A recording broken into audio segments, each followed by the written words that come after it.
একই শব্দ অ্যাজেটিভ নাকি অ্যাডভার্ব, এই যে আমরা কনফিউশনে পড়ে যাই পার্টস অফ স্পিচ আইডেন্টিফিকেশনের ক্ষেত্রে, তাহলে আমাদের জানতে হবে সেন্টেন্সে অ্যাজেটিভ কীভাবে ফাংশন করে এবং সেন্টেন্সে অ্যাডভার্ব কীভাবে ফাংশন করে।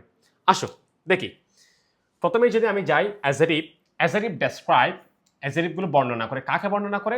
নাউন্স অর প্রোনাউন্স, নাউনকে বর্ণনা করে অথবা নাউনের পরিবর্তে যেই প্রোনাউন বসে তাকে কি করে? বর্ণনা করে। সেটা হতে পারে people, places, things or ideas, anything.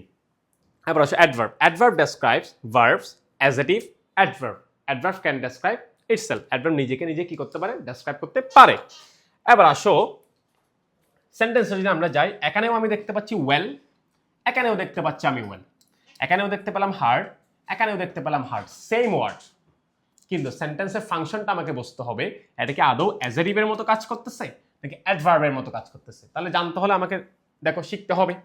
দেখো হি ইজ ওয়েল, তাহলে এখানে হি হচ্ছে প্রোনাউন, অবশ্যই এই প্রোনাউনের একটা নাউন থাকবে। আর হি রানস ওয়েল, এখানে হি হচ্ছে প্রোনাউন, রানস হচ্ছে ভার্ব। একটু যদি আমরা দেখি হি প্রোনাউন, হাউ ইজ হি, তাহলে এখানে হি প্রোনাউনকে ডেসক্রাইব করতেছে, প্রোনাউনকে ডেসক্রাইব করার কাজ কে করেছেন? অ্যাজেটিভ। তাহলে এখানে আমরা বলতে পারবো ওয়েল একটা কিসের? অ্যাজেটিভ। আরেকটা সেন্টেন্সে যদি আমরা যাই, হি রানস ওয়েল, এখানে দেখতে পেলাম ভার্বকে একটু পর্যায়ে আমরা কোয়েশ্চেন করি, কি দিয়ে কোয়েশ্চেন করবো? হাউ দিয়ে কোয়েশ্চেন করবো। যেমন হাউ ডাজ হি রান, সে কিভাবে দৌড়ায়, তাহলে হাউ ডাজ হি রান। তাহলে আমি এখানে দেখতেই পাচ্ছি যে রানস এই ভার্বটাকে ওয়েল শব্দটা কি করতেছে? ডেসক্রাইব করতেছে। রানস এই ভার্বটাকে ওয়েল শব্দটা ডেসক্রাইব করতেছে, তাহলে ভার্বকে যে ডেসক্রাইব করে তার নাম হচ্ছে অ্যাডভার্ব। তাহলে এখানে সেম শব্দটা এই ওয়েল এখানে হলো অ্যাজেটিভ, বিকজ এটা ডেসক্রাইব করতেছে প্রোনাউনকে, আর এই ওয়েল এটা ভার্বকে ডেসক্রাইব করার কারণে এই ওয়েল এই সেন্টেন্সে হবে অ্যাডভার্ব। এবার আসুন নিচের লাইনে, the question is hard, article পেলাম, আর্টিকেলের পর আমরা নাউন পেলাম কোয়েশ্চেন। তাহলে একটা যে নাউন যে আমি পেলাম, এই নাউনকে ডেসক্রাইব করতেছে hard. How is the question? Hard.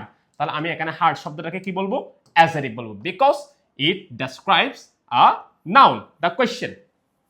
He works hard, এখানে আমরা ওয়ার্কস পেলাম কি? ভার্ব, হি পেলাম প্রোনাউন অর সাবজেক্ট। তাহলে আমি যে ভার্ব পেলাম, এই যে ভার্বকে দেখো একটু describe, how does he work, সে কিভাবে কাজ করে? হার্ড। তাহলে আমি যে ভার্বকে পেলাম, ভার্বকে যে ডেসক্রাইব করে তার নাম কি? অ্যাডভার্ব। তাহলে এই শব্দটা হার্ড, এই শব্দটা এখানে কিসের কাজ করতেছে? অ্যাডভার্বের কাজ করতেছে। দেখো সেম ওয়ার্ড নাউনকে ডেসক্রাইব করার কারণে হয়ে গেল অ্যাজেটিভ, আবার সেম ওয়ার্ড ভার্বকে ডেসক্রাইব করার কারণে হয়ে গেল অ্যাডভার্ব। তাহলে ডিফারেন্সটা কোথায়? নাউনকে ডেসক্রাইব করলে আর প্রোনাউনকে ডেসক্রাইব করলে আমরা বলবো অ্যাজেটিভ, আর যদি ভার্বকে অ্যাজেটিভকে অ্যাডভার্বকে ডেসক্রাইব করে তাহলে আমরা বলবো অ্যাডভার্ব।